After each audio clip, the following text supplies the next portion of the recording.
भगवान को भरोसा। शिक्षा विभाग उपरे उठिला प्रश्न। पिलांको भाग्य और भविष्य को नहीं चिंतार अभिभावक। पुरी जिला ब्रह्मगिरी ब्लॉक घटकुड़ी ग्राम पंचायत अंतर्गत गौड़रणपड़ा विद्यालय रे शिक्षक अभाव को नहीं एवं चिंता बढ़ी। ब्रह्मगिरी ब्लॉक रे 195टी प्राथमिक और उच्च प्राथमिक विद्यालय रही। अनेक विद्यालय रे जणे किंबा दुई जण शिक्षक अभाव रही अभियोग हेउछि। हेले गौड़रण विद्यालय रे स्थिति आहुरी चिंताजनक।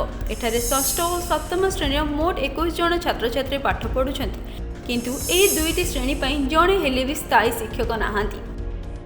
दुई जण शिक्षक अवसर नेबार यथेष्ट समय बीती जाइथिले मध्य तांको बदल रे एपर्यंत नुआ शिक्षक नियुक्ति होई नाहांती।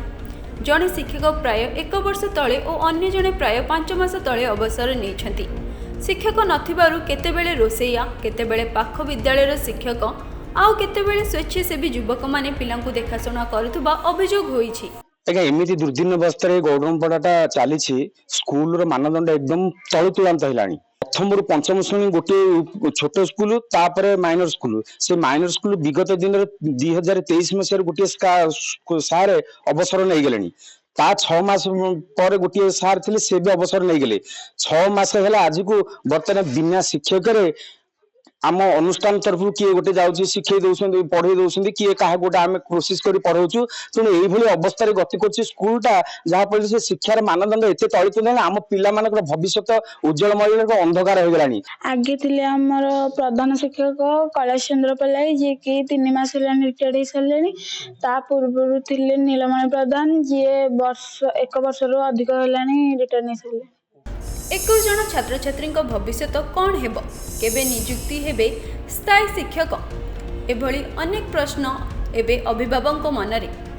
दुईटी श्रेणीर 21 जन पिलांको पाठपढ़ा एभली अनिश्चित भितर चलीथिबा बेले केबे एही विद्यालय रे स्थायी शिक्षक नियुक्ति हेबे ताकू नहीं अपेक्षा रे अछंती छात्र छात्री और अभिभावक।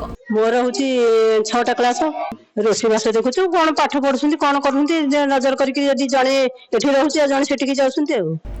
तेबे जणे शिक्षक विशिष्ट विद्यालय रे शिक्षक नियुक्ति को गुरुत्व दिया जाउथबा कहिसेंती विद्यालय और गणशिक्षा मंत्री नित्यानंद गंड। जिलापाल और जिला शिक्षा अधिकारी मानकु ए नै निर्देश दिया जाइछि। जणे मात्र शिक्षक थिबा विद्यालय गुडी को चिन्हट करी 15 दिन मध्य शिक्षक नियुक्ति व्यवस्था करने को कह जाइथिबा सूचना देइछन्ति मंत्री।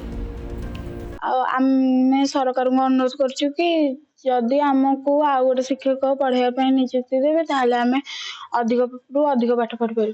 पिलांको भाग्य भविष्य नहीं अभिभावक माने चिंता प्रकट करथिबा बेले आमे ब्रह्मगिरी बीओ को जोगाजोग करूँ और जी सत्यवादी बीओ ब्रह्मगिरी दायित्व अच्छी सहित जोगाजोग संभव नहीं था। एवं केवे सरकार को नजर पड़ी ए स्कूल उपरे केवे शिक्षक होती नियुक्ति। ब्रह्मगिरी बालुंगी नायक, नक्षत्र न्यूज।